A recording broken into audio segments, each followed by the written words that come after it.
ஹாய்ங்க, இன்னைக்கு பிரேக்ஃபாஸ்ட்டுக்கு வாழை இலை இட்லியும் என்னோட ஆல் டைம் ஃபேவரட் சால்னாவும் தாங்க. இதை பண்ணுறதுக்கு கடாயில் எண்ணெய் விட்டு பிரியாணி இலை 1, கிராம்பு 2, ஏலக்காய் 2, பட்டை 1, கல்பாசி கொஞ்சம், காஞ்ச மிளகாய் 2, மிளகு, சீரகம், சோம்பு, கசகசா 1/4 ஸ்பூனு, 10 பல் பூண்டு, பெரிய வெங்காயம் 1, சின்ன வெங்காயம் 10, இஞ்சி 1 துண்டு, பச்சை மிளகாய் 1, தக்காளி 2, முந்திரி 10, பொட்டுக்கடலை 2 ஸ்பூனு, கருவேப்பிலை 1 கொத்து, தேங்காய் 2 பத்தை. இது எல்லாத்தையும் நல்லா வதக்கி ஆற வச்சு மிக்ஸி ஜாரில் சேர்த்து நல்லா நைஸாக அரைச்சி எடுத்துக்கணுங்க. கொஞ்சமாக தண்ணி விட்டு நல்லா கெட்டியாக நைஸாக அரைச்சி எடுத்துக்கணுங்க. இப்போ கடாயில் எண்ணெய் விட்டு பட்டை 1, ஏலக்காய் 1, ஒரு கைப்பிடி வெங்காயம், தக்காளி 2, கொஞ்சமாக புதினா, கொஞ்சமாக கொத்தமல்லி, மஞ்சத்தூள் 1/4 ஸ்பூனு, தனியாத்தூள் ஒரு 1/2 ஸ்பூனு, மிளகாத்தூள் ஒரு 1/2 ஸ்பூனு, சக்தி மட்டன் மசாலா ஒரு 1/4 ஸ்பூனு.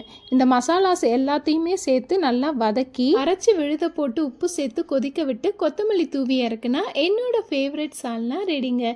இதை இட்லிக்கு மட்டும் இல்லாமல் பரோட்டாவுக்கும் சைட் டிஷ்ஷாக வச்சுக்கலாங்க.